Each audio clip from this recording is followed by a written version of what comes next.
வணக்கம். நாங்கள் ராமு மற்றும் சோமு. இந்த திருக்கழுகுன்றம் கோவிலில் இருந்து எங்கள் பயணத்தை தொடங்குகிறோம். எல்லா ஊர் மலைகளுக்கும் நாங்களே வழிகாட்டியா இருந்தா நாங்க எப்பதான் ஊர் சுற்றி பார்க்கிறது?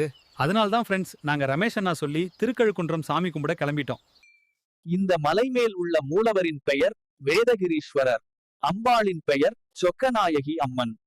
ஃப்ரெண்ட்ஸ், இந்த மலையில சுப்பையா சித்தர் குகையும் இருக்கிறது. மலை மேலிருந்து இந்த ஊரை பார்க்கவே மிகவும் ரம்மியமாக இருக்கிறது நண்பா. ராமு, அதுபோல தாழக்கோயிலில் உள்ள மூலவரின் பெயர் பக்தவச்சல ஈஸ்வரர். அம்பாளின் பெயர் திரிபுர சுந்தரி அம்மன்.